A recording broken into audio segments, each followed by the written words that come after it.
आप लोग पहले ये वीडियो देखिए।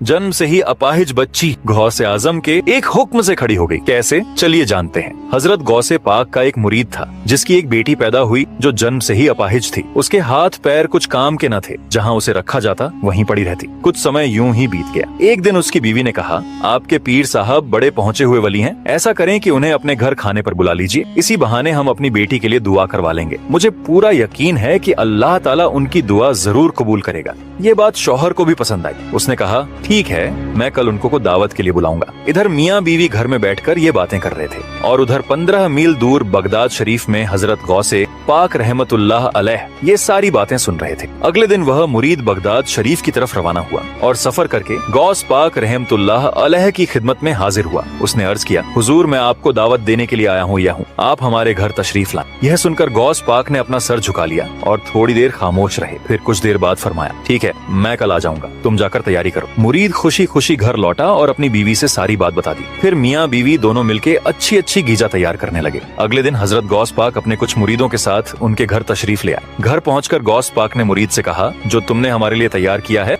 वो लाओ, हम खाना खाकर फिर वापस निकलेंगे। इस पर मुरीद ने क्या किया, अपनी माजूर बेटी को उठाकर गौसे पाक रहमतुल्लाह अलैह के सामने रख दिया। जब आपने उसे देखा तो पूछा, यह क्या है? मुरीद ने बहुत आजी के साथ कहा, हुजूर, ये मेरी बेटी है जो जन्म से ही माजूर है। आप या तो इसके लिए दुआ कर दें कि यह ठीक हो जाए या फिर ये मर जाए। यह सुनकर गौसे पाक रहमतुल्लाह अलैह अल्लाह की बारगाह में दुआ की। फिर आपने उस बच्ची से कहा, कुंबी जनिल्लाह, यानी अल्लाह के हुक्म से उठ जा। इतना कहना था कि वह बच्ची तुरंत खड़ी हो गई। मियाँ बीवी दोनों अपने बच्ची को चलता फिरता देखकर बहुत खुश हुए। फिर मुरीद ने कहा, हुजूर, एक बात बताइए, जब मैं आपको दावत देने गया था तो आपने थोड़ी देर खामोशी अख्तियार की थी, उसका राज क्या राज था? इस पर गौसे आजम रहमतुल्लाह अलैह मुस्कुराते हुए फरमाए, जब तुम दोनों अपने घर में बैठकर मुझे बुलाने की बातें कर रहे थे तो मैं यहाँ बगदाद में बैठकर वो सारी बातें सुन रहा था और मुझे ये भी पता था कि तुम मुझे किस मकसद से मुझे बुलाना चाहते हो। इसीलिए मैंने अल्लाह की बारगाह में खामोश होकर अर्ज की, या अल्लाह, अगर तूने इस बच्ची की शिफा मेरे हाथों में रखी है तो मैं इसकी दावत कबूल करूंगा, और अगर नहीं रखी तो मैं इनकार कर दूंगा। तब अल्लाह ताला ने फरमाया, बेशक मैं हर चीज पर कादिर हूँ और तू मेरा अब्दुल कादिर है। सुभान अल्लाह। दोस्तों, अगर आप भी गौसे आजम के सच्चे दीवाने हैं और ये वाकया आपके दिलों को छू गई तो दिल से लिखिए सुभान अल्लाह और लाइक सब्सक्राइब जरूर करें।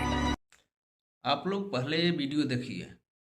जन्म से ही अपाहिज बच्ची गौसे आजम के एक हुक्म से खड़ी हो गई। कैसे, चलिए जानते हैं। हजरत गौसे पाक का एक मुरीद था जिसकी एक बेटी पैदा हुई जो जन्म से ही अपाहिज थी। उसके हाथ पैर कुछ काम के न थे, जहाँ उसे रखा जाता वहीं पड़ी रहती। कुछ समय यूं ही बीत गया। एक दिन उसकी बीवी ने कहा, आपके पीर साहब बड़े पहुँचे हुए वली हैं, ऐसा करें कि उन्हें अपने घर खाने पर बुला लीजिए, इसी